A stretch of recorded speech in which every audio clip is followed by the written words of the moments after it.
Hey people of planet Earth, I've waded through the swamp that is Nexus Mods for the sake of making yet another video. This time it's about battle rifles. I could spend 2 minutes trying to define what a battle rifle is and explain that Fallout 4 doesn't have any in its weapon roster, but I think you're already aware of all that. Let's just get into the mods. I have 7 of them to showcase today. They're listed on screen right now, and surprisingly, most of them are really good. I wasn't expecting that. Which of the 7 would I recommend? The competition is as stiff as I already did that joke. Look, the G3 family mod wins, okay?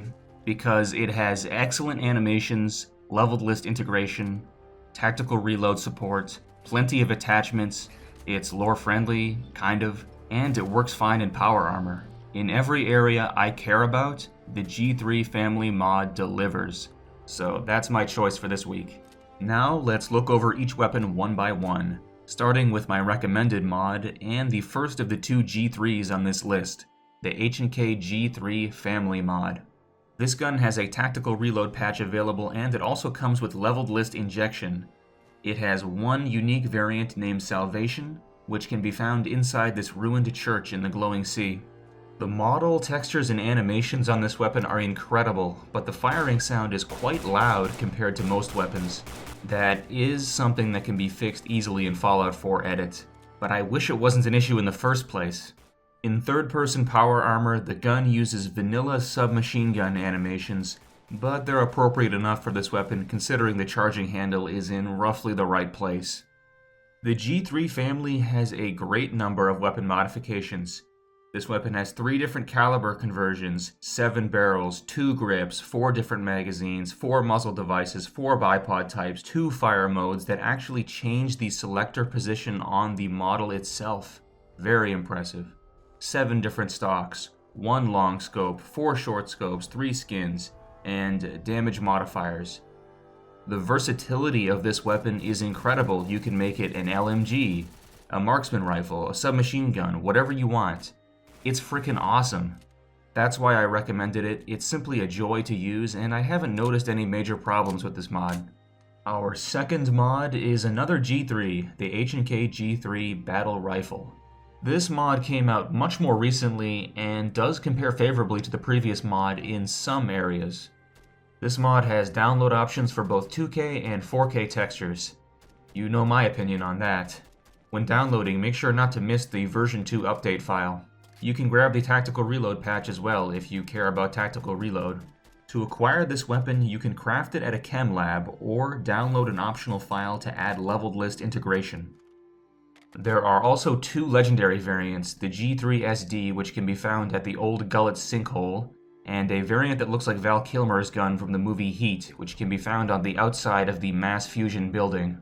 One strange thing about this mod is it edits the record for 308 ammo, which will cause conflicts with any other mod that edits that ammo record. I'm not sure why this change was necessary, only the casing model was altered. Whatever. Just stay aware of this issue and use Fallout 4 Edit to resolve any conflict. Compared to the previous G3 mod, the sound mixing on this one is way better, and the model is at least on par, but the animations are significantly more stiff, aside from the grenade throw, which does look better. In power armor, first person has that unfortunate double footsteps bug, and third person looks completely screwed up. So this mod is not a great choice for power armor users. This mod does outdo the other G3 in terms of attachments, however. There are 14 different receivers, although they do not change the fire selector like the previous G3. It's permanently stuck on Einzelfire.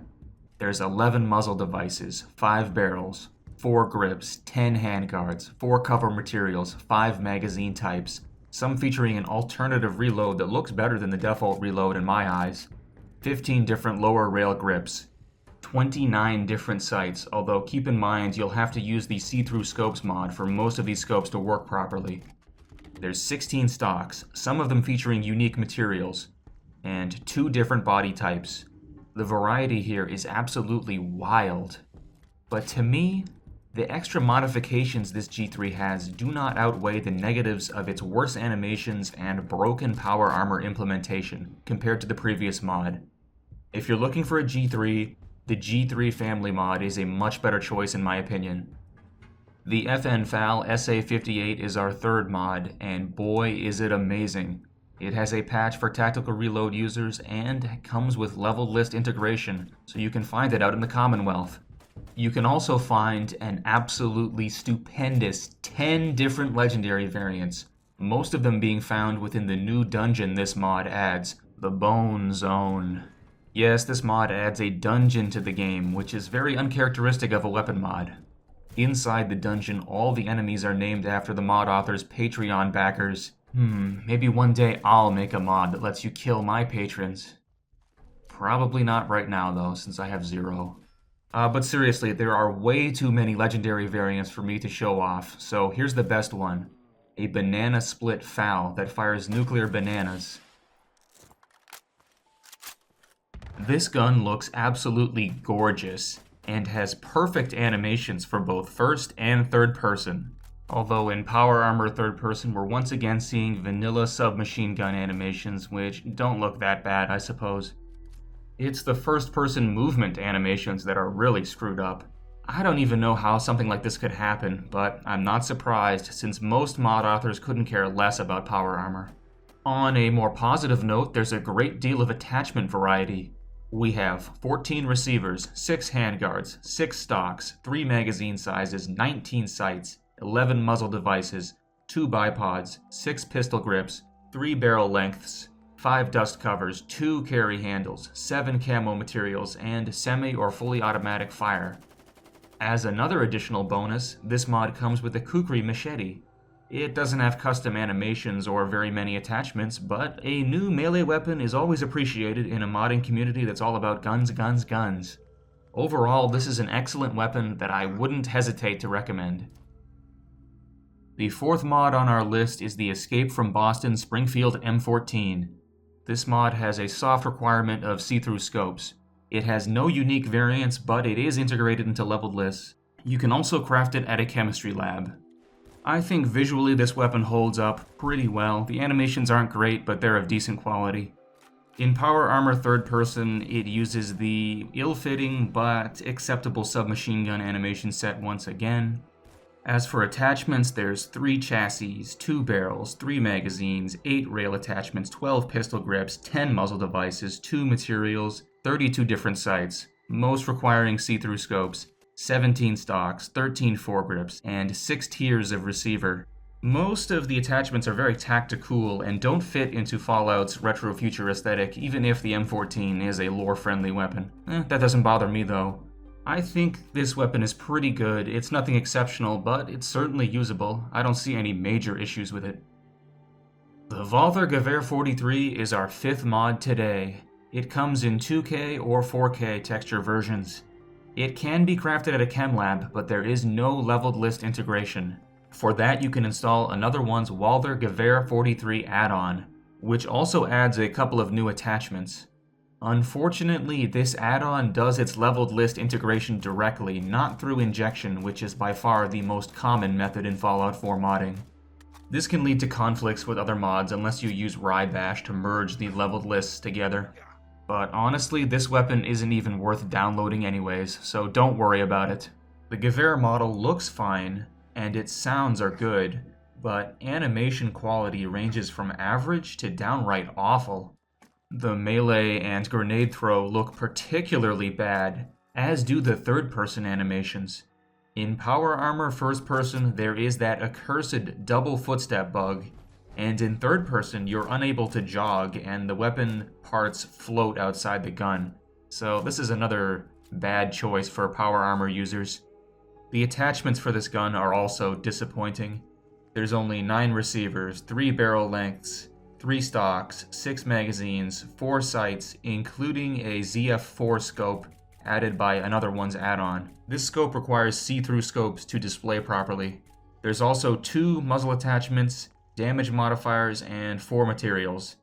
That's not a lot compared to the ludicrous number of attachments I've seen on other weapon mods today.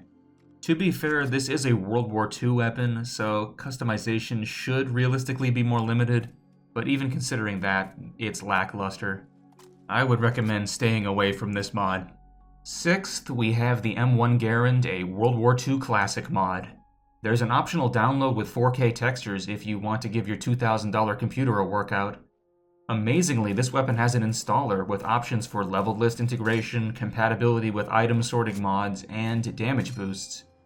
I wish more weapons had installers like this, but unfortunately everything gets installed as loose files, so whip out Cathedral Assets Optimizer or some other program to pack it into a BSA. Besides the optional leveled list integration, this weapon has two unique variants. This machine returning from Fallout New Vegas, which can be found inside the Federal Ration stockpile, and another variant called Blue Betty, which can be found at the Atom Cat's garage. There's some really nice texture work on this weapon, and the animations are great. In power armor, the third-person reload features floating gun parts, and the characteristic ping of the Garand is missing, but hell, it could be worse. The modification potential is where we're really let down. There's only 5 receivers, a few scopes, a bayonet, 2 muzzle devices, 2 colors of tape for the stock, and 2 different skins. That's it. I would have liked to see way more modifications like sawing off the stock or shortening the barrel. As it is, the mod is good, but it could have been so much better. Last but not least is the FN Scar H Battle Rifle mod. On the downloads page, it has 2K and 4K texture variants available. There's also an update file you'll need to download to fix some issues. If you have an AMD graphics card, there's a patch you'll need to download to fix the purple sight bug. There's also a leveled list injection patch and a tactical reload patch. To get your hands on the Scar quickly, you can craft it at a chem lab or find the unique Warbird variant at the crashed Skylines Flight 1665 in the Glowing Sea. For whatever reason, just like the second G3 mod, this gun edits the 308 ammo record. I really don't know why. They both only change the shell case model. Maybe the shells don't eject properly without this change? I don't know. Just be aware of this potential compatibility issue. The weapon model is very detailed, even down to the bumps and ridges on the magazine release. The textures are great, the animations are wonderful. But you know what's going to ruin it. Yes, in power armor, everything is broken. The footsteps are doubled in first person, and the weapon refuses to be taken out at all in third person. So, if you're a regular power armor user, this gun is not for you. At least the attachments are numerous. We've got 14 receivers, 2 upper receivers that give you access to different attachments, 3 stocks, 23 sights, 12 pistol grips, 12 muzzle attachments, 4 rail attachments, 13 front grips, 6 magazines, 4 barrel lengths. You can change your sprint animation. There's damage modifiers and 3 different material types. You can really make this weapon your own. It's not a bad gun, just don't try using it in power armor. Anywho, that's all the mods I can stomach looking at for today. I hope you found my shallow analysis at least somewhat useful. Until next week, toodles!